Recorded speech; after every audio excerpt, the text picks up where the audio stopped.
नमस्कार, बहुत बहुत स्वागत है आपका कच्चा चट्टा में। आपके साथ मैं हूं सबीना तामंग देशमुख। साल 2023 का सबसे बड़ा खतरा न्यूक्लियर वॉर है। हिरोशिमा और नागासाकी में गिरे परमाणु बमों से सैकड़ों गुना विनाशक बम दिखाकर अमेरिका और रूस एक दूसरे को धमका रहे हैं। यकीन करना मुश्किल है, लेकिन यह सच है कि अमेरिका के अंदर लाखों की संख्या में परमाणु बम के साइड इफेक्ट से बचाने वाली दवाएं खरीद ली गई हैं। आखिर क्या होने वाला है साल 2023 में? क्या है व्लादिमीर पुतिन की न्यूक्लियर पिक्चर और क्यों अमेरिका में 50 से ज्यादा बड़े शहर रूस के टारगेट पर आ चुके हैं? देखिए हमारी स्पेशल रिपोर्ट के जरिए।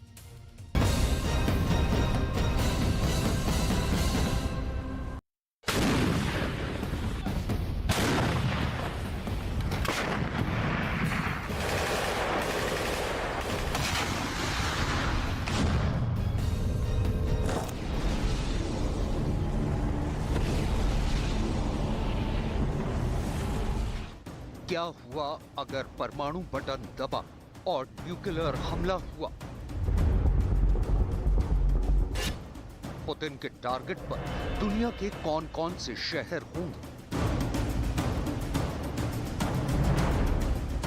और इन शहरों पर बम गिरा तो क्या होगा?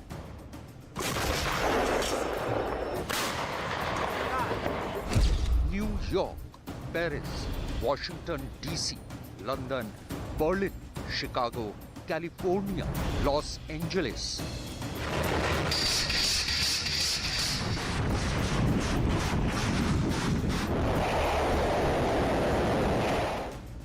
ये नाम इसलिए क्योंकि पुतिन की रेंज इन शहरों तक है और अगर नेटो और अमेरिका ने उनके साथ न्यूक्लियर युद्ध शुरू किया तो पुतिन इन सभी शहरों को धूल में मिला देंगे।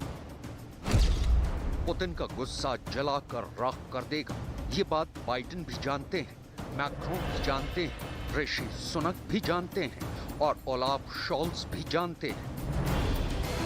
पुतिन की न्यूक्लियर कमांड इस वक्त पूरी तरह एक्टिव है।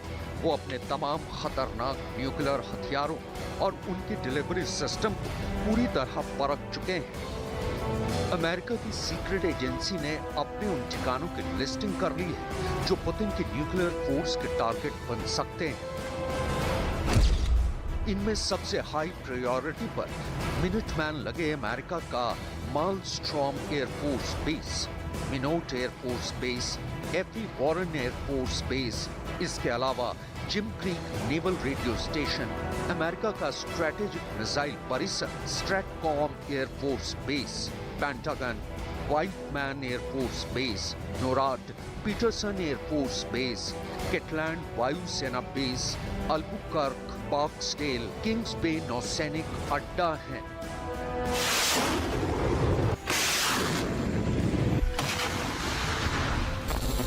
ऐसे में सबसे बड़ा सवाल है कि अगर न्यूक्लियर बम वाला हमला हुआ तो अमेरिका के इन अड्डों वाले शहरों का क्या होगा? नेटो के शहरों का क्या हाल होगा? सबसे पहले बात अमेरिका की आर्थिक राजधानी न्यूयॉर्क पर रूस से अगर परमाणु हमला हुआ तो वो लंबी दूरी की रेंज वाली मिसाइलों से होगा और अगर इस शहर के बीचों बीच न्यूक्लियर ब्लास्ट हुआ तो उसका नतीजा देख लीजिए।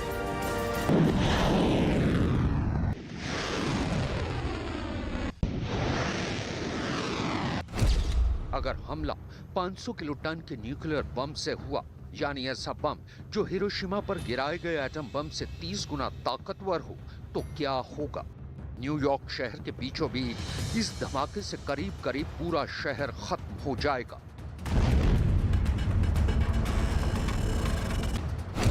न्यूयॉर्क पर बम गिरा तो शहर के सेंटर में सभी इमारतें धूल में तब्दील हो जाएंगी। पीले और लाल हिस्से में जो कुछ होगा वो पूरी तरह तबाह हो जाएगा। इस दायरे में हर इंसान मारा जाएगा। हरे रंग वाले हिस्से में रेडिएशन से लोग मारे जाएंगे। नीले हिस्से में भी इमारतें ढह जाएंगी। ऑरेंज रंग वाले हिस्से में, जिसमें एम्पायर स्टेट की बिल्डिंग भी है, वहां जो भी होगा पूरी तरह जल जाएगा।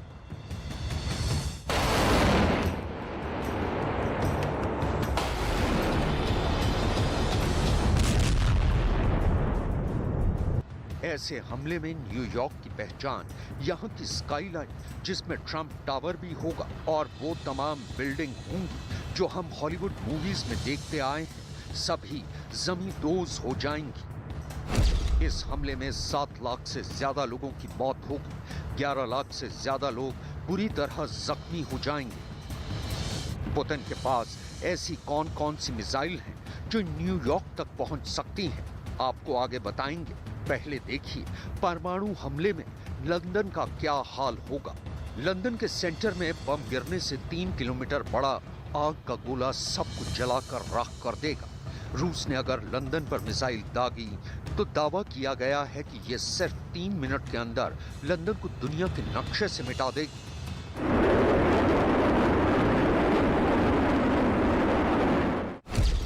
लंदन पर परमाणु हमला हुआ तो ब्रिटेन की संसद धूल में तब्दील हो जाएगी। यहाँ प्रधानमंत्री का निवास, सब कुछ खत्म हो जाएगा।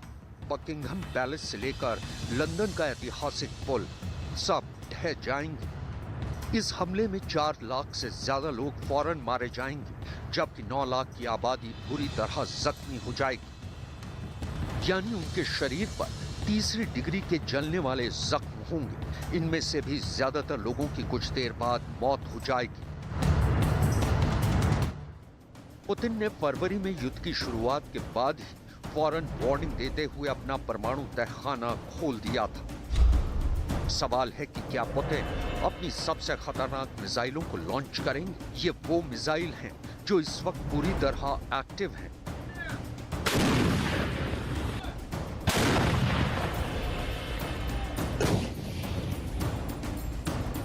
रूस के लगातार हमलों के बीच ज़ेलेंस्की की लाचारी, नेटो की मजबूरी और पुतिन पर लग रहे दादागिरी वाले इल्जाम और न्यूयॉर्क को परमाणु हमले के खिलाफ तैयार करने वाली बातें, इन सब को समझाने के लिए आपको दिखाते हैं पुतिन का परमाणु तहखाना,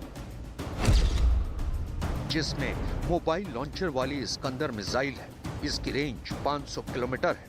बहुत ही घातक मिसाइल है ये। पनडुब्बी से दागी जाने वाली बुलावा मिसाइल, रेंज 8000 किलोमीटर से भी ज्यादा है। RS-36, जिसे पुतिन का शैतान भी कहते हैं, रेंज सबसे ज्यादा 16000 किलोमीटर।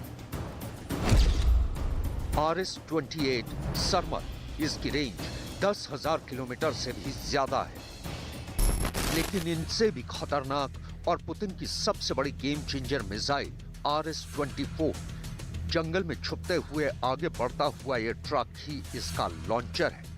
इसकी एक लॉन्च टेस्टिंग पुतिन जंग शुरू होने से पहले दिखा चुके हैं।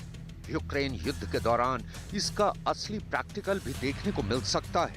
पूरी दुनिया बस इसी डर से घबराई हुई है। RS-24 यार्स की रेंज 11,000 किलोमीटर से भी ज्यादा है। ये पुतिन की सबसे आधुनिक लैंड बेस्ड मिसाइल है। वहीं पुरानी UR-100 स्टेलेटो अब भी भरोसेमंद मिसाइल है। रेंज 10,000 किलोमीटर से ज्यादा है। पुतिन के ऑफिस ने तो खुल्लम खुल्ला बोल दिया है कि रूस के अस्तित्व पर खतरा आया तो परमाणु बम का इस्तेमाल नहीं होगा। इसकी कोई गारंटी नहीं दी जा सकती। यह है टोपोल इंटरकॉन्टिनेंटल बैलिस्टिक मिसाइल, जिसकी रेंज है 11,000 किलोमीटर। और इसी मिसाइल का नया वर्जन टोपोल M, बेहतर गाइडेंस के साथ इसकी भी रेंज 11,000 किलोमीटर है।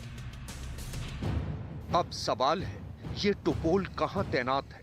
टोपोल के दोनों वर्जन क्यों अमेरिका और नेटो के लिए खतरा हैं? टोपोल मिसाइल, जिसकी रेंज 11,000 किलोमीटर है, वो 8 सीक्रेट बेस से लॉन्च की जा सकती है। अमेरिका के न्यूयॉर्क और वॉशिंगटन DC शहर भी होंगे। न्यूयॉर्क का जो हाल होगा वो आप देख चुके हैं। अब वॉशिंगटन DC यानी अमेरिका की कैपिटल सिटी का हाल देखिए, क्योंकि ये पुतिन और रूस की मिसाइलों का प्राइम टारगेट कहा जा सकता है। वॉशिंगटन DC के सेंटर में व्हाइट हाउस जर्रे जर्रे में तब्दील हो जाएगा। अमेरिका की संसद पूरी तरह ढह जाएगी। वहां सुप्रीम कोर्ट का भी सर्वनाश होगा। पीले दायरे में सब कुछ पिघल जाएगा और ऑरेंज दायरे तक तबाही बहुत खतरनाक होगी। वॉशिंगटन DC पर परमाणु हमला हुआ तो करीब 4 लाख लोगों की मौत होगी, जबकि 3 लाख लोग बुरी तरह जख्मी हो जाएंगे। इन हमलों में जो बच भी जाएंगे वो धीमी मौत मरते चले जाएंगे। 15% लोग कैंसर का शिकार हो जाएंगे और फिर उनकी जान चली जाएगी। अमेरिका पर ऐसे हमले का खतरा सबसे ज्यादा है। वॉशिंगटन डीसी और न्यूयॉर्क ऐसे शहर हैं जो दुनिया के सबसे बड़े पावर सेंटर कहे जाते हैं। न्यूयॉर्क तो ऐसा शहर है जो कभी सोता नहीं, जहां की रौनक दुनिया भर में मशहूर है। टाइम स्क्वायर से लेकर मैनहट्टन की गगनचुंबी इमारतें, जहां बिजनेस सेंटर और अपना ऑफिस खोलना दुनिया की बड़ी बड़ी कंपनियों का ख्वाब होता है। जिस शहर की स्काईलाइन दुनिया हॉलीवुड मूवीज में देखती आई है, जहां का मल्टी स्टोरी मेट्रो नेटवर्क और उसमें रोज सफर करने वाले लाखों लोग, वो शहर जिसकी तरक्की देखकर दुनिया भर के देश अपने शहरों की प्लानिंग करते हैं। ऐसे शहरों पर परमाणु हमले की बातें हवा में नहीं की जा रही।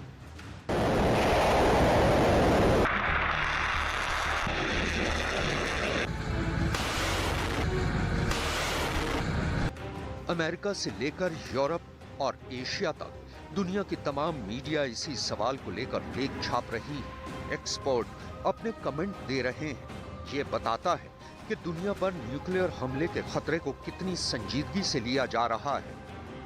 रूस की मीडिया में तो ये कहा जा रहा है कि यूक्रेन के पास परमाणु बम है, जिसका धमाका करके पूरा इल्जाम रूस पर डाला जा सकता है और फिर अमेरिका रूस की तरफ परमाणु हमले का आदेश दे सकता है। इन सभी फसाद की जड़ और न्यूक्लियर खतरे की शुरुआत यूक्रेन से हुई है और यूक्रेन पर हमले की तैयारी रूस ने 1-2 साल में नहीं की है। इसके पीछे 2014 के बाद का युद्धाभ्यास है जो यूक्रेन बॉर्डर के आसपास ही किए गए हैं, जबकि रूसी नेवी की एक्सरसाइज ऐसी रही है कि नेटो के हाथ पैर कांपने लगे। ये रूसी ICBM बुलावा है, इसकी लॉन्चिंग देखी और फिर नेटो के खौफ को समझी। एक के बाद एक बुलावा मिसाइल लॉन्च हो रही हैं। एक मिसाइल, दूसरी मिसाइल, तीसरी मिसाइल, चौथी मिसाइल। बोरई क्लास की पनडुब्बी से ऐसी 16 मिसाइल लॉन्च की जा सकती हैं। 8000 किलोमीटर तक वार करने वाली ऐसी हर एक मिसाइल 6 परमाणु बम से लैस की जा सकती है। 6 न्यूक्लियर बम, यानी 6 शहरों की इस तरह की तबाही।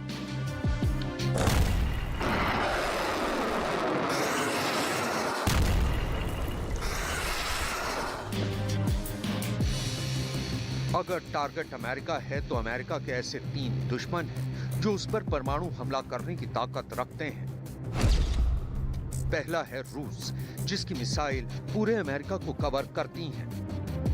दूसरा है चीन, जिसकी रेंज में भी पूरा अमेरिका है। और तीसरा है उत्तर कोरिया, जो अमेरिका के पश्चिमी तट पर बसे शहरों को मिट्टी में मिला सकता है। अब सवाल है कि इन तीनों में कौन सा देश इस वक्त अमेरिका को लेकर सबसे ज्यादा आक्रामक है, जो अमेरिका पर परमाणु हमला करने के फैसले से पीछे नहीं हटेगा। क्या वो रूस के राष्ट्रपति व्लादिमीर पुतिन हैं, जिनकी मिसाइलों से अमेरिका डरा डरा सा रहता है?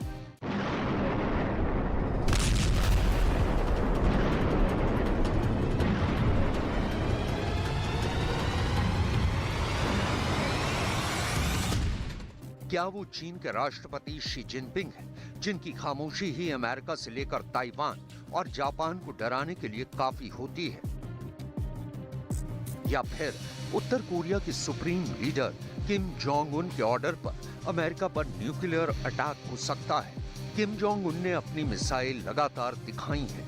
किम जोंग का हंसता खिलखिलाता हुआ चेहरा उनके किसी भी दुश्मन को डरा सकता है, खास तौर से जब किम जोंग को अपनी लंबी दूरी की मिसाइलों के टेस्ट पर खूब जश्न मनाते हुए देखा जाता है।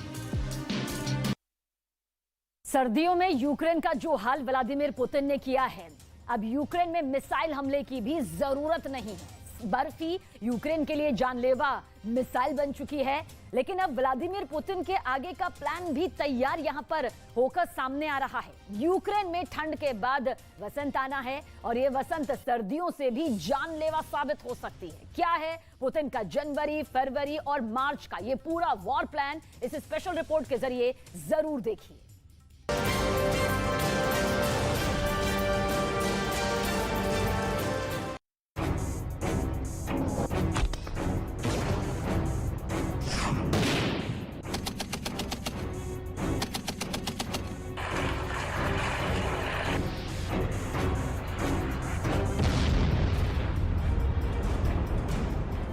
जेलेंस्की की उम्र 44 साल है। जेलेंस्की ने 44 सर्दियां देखी हैं, लेकिन जेलेंस्की अपनी जिंदगी में ऐसी पहली सर्दी देख रहे हैं जब यूक्रेन की सफेद बर्फ इंसान के खून से लाल हो रही है।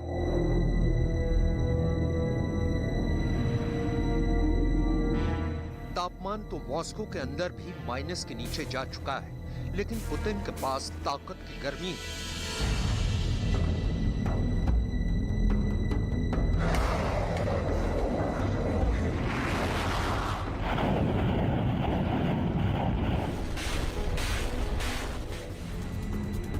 पुतिन पावरफुल इंसान है और वो जानते हैं कि कुदरत भी उन्हीं पर कहर ढाती है जो कमजोर होते हैं।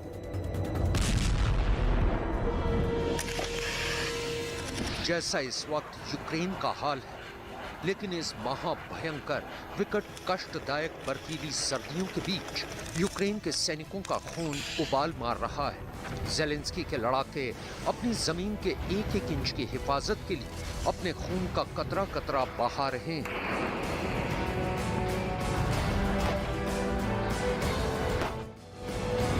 सदी की इस सबसे लंबी और बड़ी जंग का निर्णय जनवरी और फरवरी में होने वाला है। क्या है यूक्रेन के अंदर हार और जीत का कोल्ड फैक्टर, और क्यों सर्दियां ही तय कर देंगी यूक्रेन की जंग का भविष्य, ये सब हम आपको बताने वाले हैं।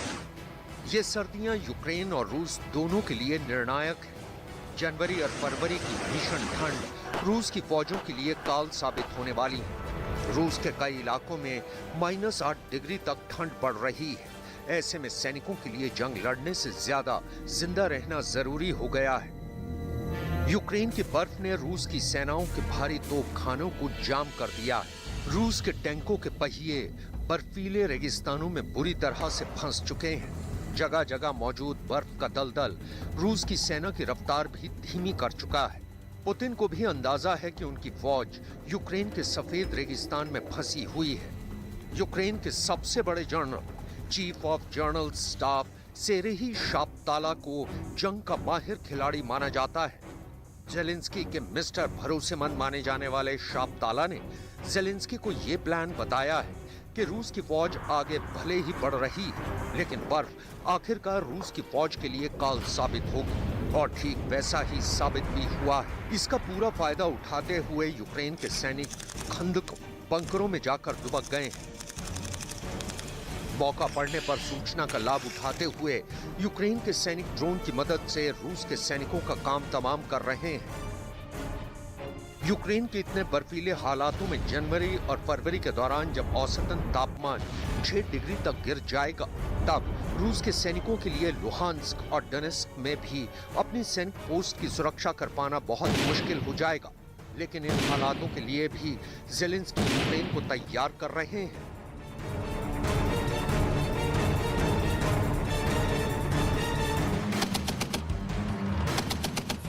यूक्रेन के जर्नलों को अब भी उम्मीद है कि जनवरी और फरवरी में रूस की सेना और भी कई मोर्चों से पीछे हटने वाली है।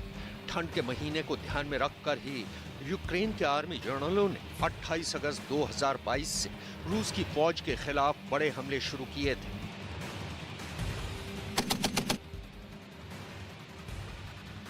हमले के पहले ही 7 दिनों में यूक्रेन ने अपने कई शहर रूस से छीन लिए थे।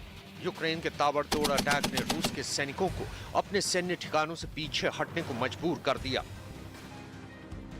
नीप्रो नदी के पश्चिम में इन गंभीर हालातों को देखते हुए रूस ने 9 नवंबर 2022 को खेरसोन से हटने का ऐलान करके पूरी दुनिया को हैरान कर दिया था। और यही वजह है कि यूक्रेन के विदेश मंत्री दिमित्री कुलेबा भी फरवरी तक का इंतजार कर रहे हैं। During your visit, President Zelensky mentioned about peace summit, right? Can you tell us a little bit more about when exactly it will happen? For example, can we say about the next months? We are aiming at the end of February, when the war will kind of enter its second, or is expected to enter its second year. The idea of the peace formula is twofold. On the one hand, not to allow Russia to manipulate the issue of peace because they regularly say that they are ready for negotiations, which is not true, because everything they do on the battlefield proves the opposite, proves to the contrary. They're not seeking peace.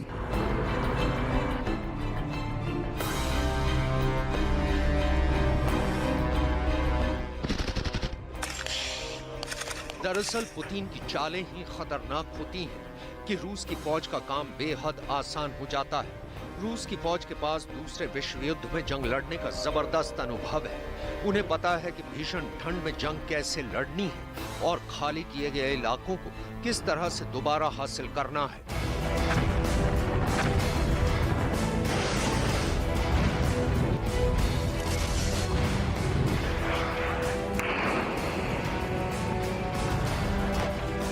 Putin के journal भीषण ठंड के बीच भी Ukraine की बिजली, पानी और gas की सप्लाई को अपनी मिसाइलों के द्वारा ठप करवा चुके हैं, ताकि यूक्रेन के अंदर ही ज़ेलेंस्की के खिलाफ विद्रोह हो जाए।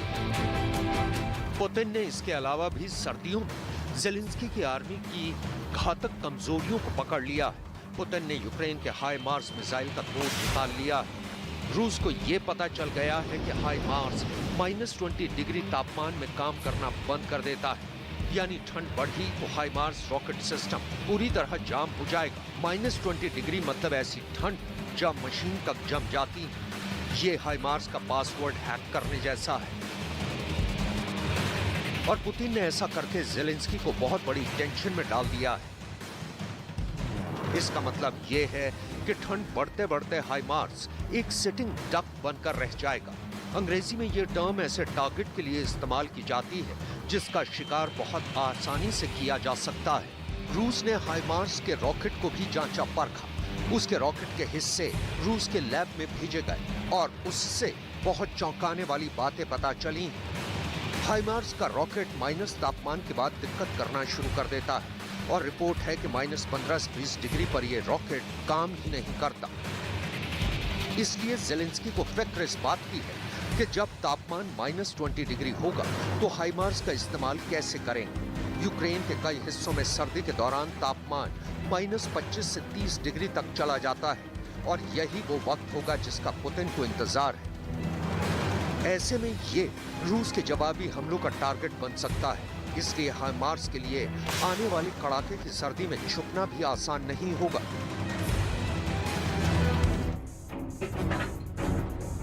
ठंड के महीनों में भी यूक्रेन के सैनिक लगातार अपनी सैन्य कुशलता के साथ प्रयोग कर रहे हैं। यूक्रेन के सैनिकों ने एक कार के ऊपर एक मोबाइल सर्विलांस टावर बनाया है ताकि उन्हें तोपखानों के हमलों के लिए टारगेट का पता लगाने में मदद मिल सके। यूक्रेन की 127वीं प्रादेशिक रक्षा ब्रिगेड के लड़ाकों ने अपने साथियों के साथ मिलकर सोवियत GAZ वोल्गा पर तोपों को समायोजित करने के लिए 18 मीटर का टावर तैयार किया है।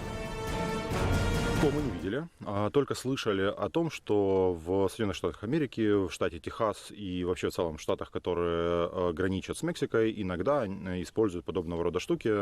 Они поднимаются на 8-10 метров с очень высокоточной аппаратурой вверху, с эхолокаторами, там, с прочими достаточно модными девайсами, которые охраняют государственную границу. क्योंकि इलाका यूक्रेन का है, इसलिए यूक्रेन को बढ़त जरूर हासिल है और यूक्रेन इस भीषण ठंड को रूस के खिलाफ कैसे इस्तेमाल करने की कोशिश करेगा, ये बड़ी बात होगी। जो ठंड का युद्ध के नतीजों में उलटफेर के लिए इस्तेमाल कर लेगा, वही जंग जीतेगा। अगले 45 से 60 दिनों में ये पता चल जाएगा कि जनवरी की भीषण जंग किसको जीत दिलाने जा रही है।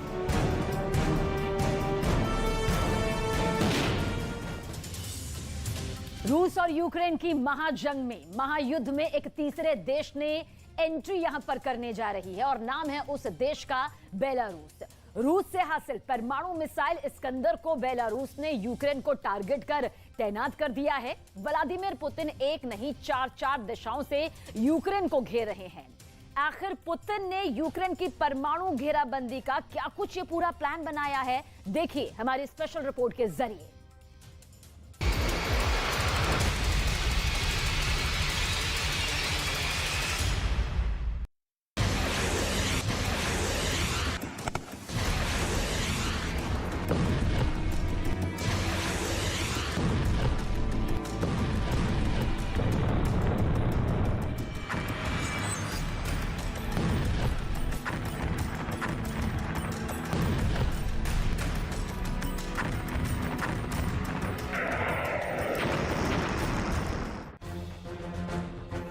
यूक्रेन की जंग की आखिरी स्क्रिप्ट पुतिन ने लिख दी है।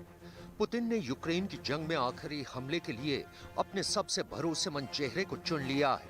यूक्रेन की जंग में आखिरी वार रूस की धरती से नहीं बल्कि बेलारूस की धरती से हो सकता है। यूक्रेन की जंग में आखिरी वार रूस नहीं बल्कि बेलारूस कर सकता है। हथियार और निशाना पुतिन का, लेकिन कंधा लुकाशेंको का। यूक्रेन की जंग में सबसे अहम किरदार निभाने के लिए बेलारूस तैयार हो चुका है, लेकिन सवाल है कि बेलारूस ही क्यों?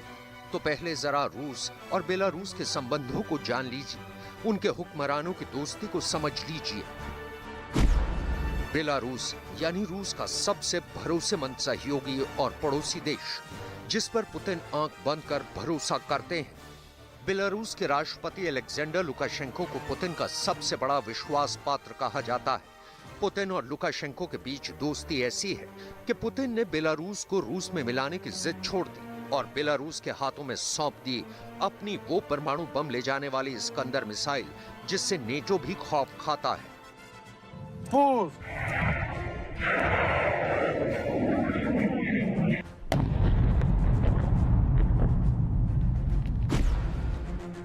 बेलारूस में रूस का ये सबसे विध्वंसक हथियार यूक्रेन में महातबाही मचाने के लिए तैयार है। बेलारूस ने ये ऐलान कर ज़ेलेंस्की की नींद हराम कर दी है कि रूसी इस्कंदर मिसाइल उसकी जमीन पर इस्तेमाल के लिए बिल्कुल तैयार है। बेलारूस के इस ऐलान के बाद यूक्रेन में हाहाकार मचा हुआ है। यूक्रेनियन इस बात से दहशत में है कि अब बेलारूस के आसमान से यूक्रेन में दाखिल होकर इस्कंदर मिसाइलें न जाने मौत का कौन सा खेल खेलेंगी। अपनी जमीन पर इस्कंदर मिसाइलों की तैनाती का ऐलान करने के साथ ही बेलारूस ने दुनिया को यह भी बता दिया कि उसकी सेना ने रूस से सिर्फ इस्कंदर मिसाइलें खरीदी ही नहीं है, बल्कि उसे चलाने की पूरी ट्रेनिंग रूसी मिलिट्री से हासिल कर ली है।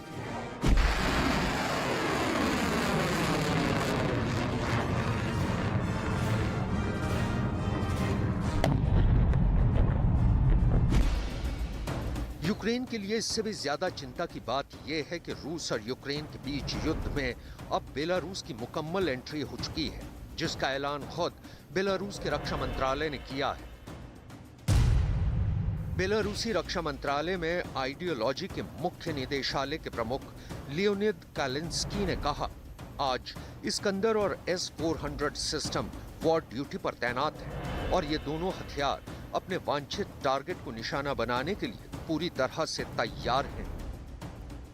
तो बेलारूस में तैनात इस्कंदर का टारगेट कौन है और कहां है, ये समझाने की जरूरत नहीं। इस्कंदर मिसाइलों का मुंह यूक्रेन की तरफ है और टारगेट सेट है। जरूरत है तो पुतिन के बस एक इशारे की, जिसके बाद इस्कंदर मिसाइलें यूक्रेन में आग बरसाएंगी।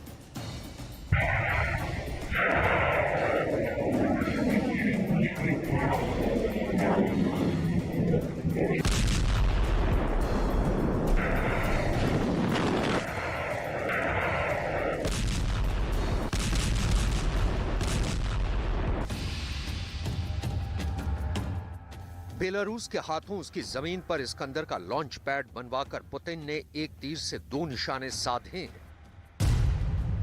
बेलारूस वो देश है जिसकी सीमा यूक्रेन और पोलैंड से मिलती है। पोलैंड एक नेटो सदस्य देश है जो इस जंग में यूक्रेन की खुलकर मदद कर रहा है। पोलैंड ही वो देश है जिसकी जमीन का इस्तेमाल यूक्रेन में विदेशी हथियार पहुंचाने के लिए हो रहा है।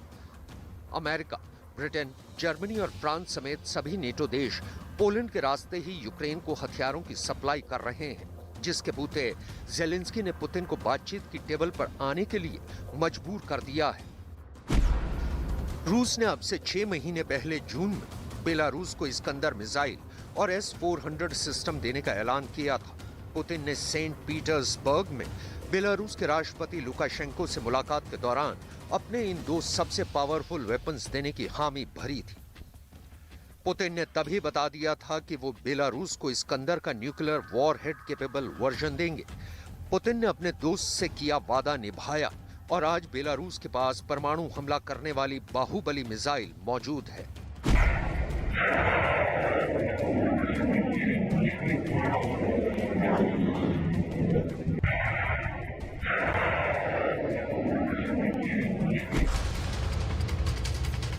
बेलारूस को पुतिन की इस सौगात से नेटो देशों के माथे पर पसीना आ गया था, क्योंकि बेलारूस में इस्कंदर और S-400 की मौजूदगी का मतलब है पोलैंड के रास्ते रूस पर हमला करने की रणनीति पर पानी फिर जाना।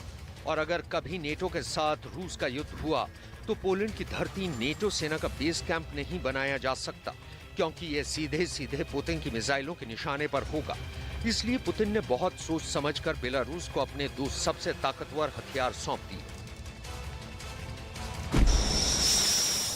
अब पुतिन बेलारूस को और ताकतवर बनाने में जुटे हैं। बेलारूस की एयरफोर्स को रूस अपग्रेड कर रहा है, जिसके तहत बेलारूस के Su-25 लड़ाकू विमानों के बेड़े को अपग्रेड किया जा रहा है, ताकि जमीन से परमाणु हमला करने में सक्षम बेलारूस हवा में भी परमाणु मिसाइलें ले जाने के काबिल बन जाए। रूस की इस्कंदर मिसाइल पुतिन की मिसाइल जखीरे का वो अचूक अस्त्र है जिसकी बेजोड़ मारक क्षमता से दुश्मन पल भर में धुआं धुआं हो जाता है।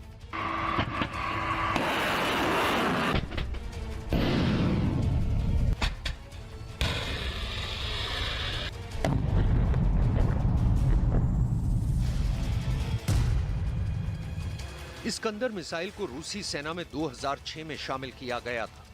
रूस को इस्कंदर मिसाइल बनाने की जरूरत 1980 के दशक में तब महसूस हुई थी जब इंटरमीडिएट न्यूक्लियर फोर्सेस ट्रीटी पर साइन करने के बाद रूस की ओका शॉर्ट रेंज बैलिस्टिक मिसाइल पर बैन लगा दिया गया था। इस्कंदर मिसाइल सिस्टम को नेटो ने SS-26 स्टोन नाम दिया है। यह मिसाइल 500 से 700 किलोग्राम तक परमाणु और गैर परमाणु वॉरहेड ले जाने में सक्षम है। इस्कंदर मिसाइल मैक 5.9 की स्पीड से उड़ान भर सकती है। इतनी स्पीड में ये दुश्मन के रेडार को चकमा देने का भी हुनर जानती है। इस्कंदर मिसाइल सिस्टम में अलग अलग तरीके के हथियार शामिल होते हैं। इसमें cluster, munition, warhead, bunker busting के लिए एक अर्थ पेनिट्रेटर और एंटी रेडार मिशन के लिए एक इलेक्ट्रोमैग्नेटिक पल्स डिवाइस शामिल है। इसका लेटेस्ट वर्जन इस्कंदर M 2018 में लॉन्च किया गया। Iskander M system 2 solid propellant single stage guided missile है। इस सिस्टम की हर मिसाइल को पूरे उड़ान के दौरान कभी भी कंट्रोल किया जा सकता है। इनमें से सभी मिसाइलों में अलग ना होने वाला वॉरहेड लगाया जाता है, जिसकी वजह से ये मिसाइलें स्वतंत्र रूप से अपने लक्ष्य का पीछा करते हुए उन्हें नेस्त नाबूद कर देती हैं।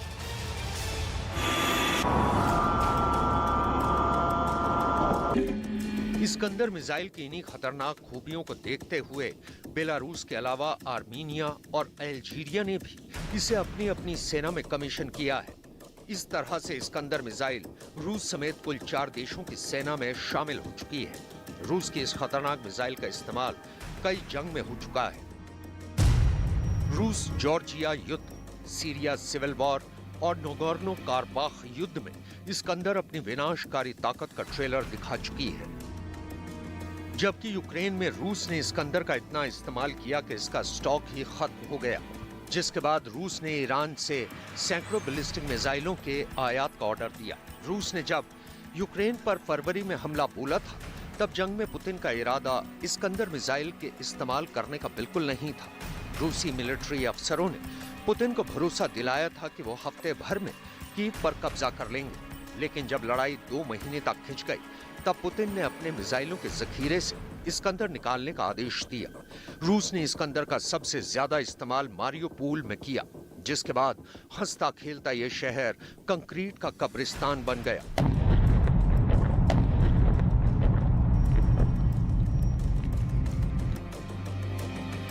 दुनिया को अब समझ आ रहा है कि बेलारूस की सैन्य ताकत बढ़ाना पुतिन की जंगी रणनीति का अहम हिस्सा क्यों है। बेलारूस में रूस की परमाणु मिसाइल तैनात करने का मकसद क्या है? दरअसल पुतिन की बातचीत की अपील के तुरंत बाद बेलारूस में परमाणु मिसाइल की तैनाती हो गई। तो क्या यूक्रेन पर परमाणु हमले के लिए पुतिन ने बेलारूस की धरती को चुना है? बेलारूस में इस्कंदर मिसाइल की तैनाती से ठीक पहले पुतिन का मिन्स्क पहुंचना और अपने दोस्त अलेक्जेंडर लुकाशेंको से घंटों एकांत में रणनीति बनाना, इससे दुनिया भर में परमाणु हमले की चर्चा तेज हो गई है। युद्ध के दौरान पुतिन ने बेलारूस में पूरा एक दिन बिताया, तो समझा जा सकता है कि पुतिन का ये दौरा कितना अहम रहा होगा। इस मुलाकात पर ज़ेलेंस्की पहले ही आशंका जता चुके हैं कि पुतिन अब बेलारूस को ही रूसी सेना के साथ जंग में शामिल करा सकते हैं। तो क्या ज़ेलेंस्की का शक अब सही साबित हो रहा है? क्या बेलारूस में इस्कंदर मिसाइलों के हमले से बेलारूस इस जंग में आगाज करेगा? इन खतरों को देखते हुए यूक्रेन ने अब बेलारूस से लगते अपने बॉर्डर को भी पूरी तरह से अलर्ट कर दिया है।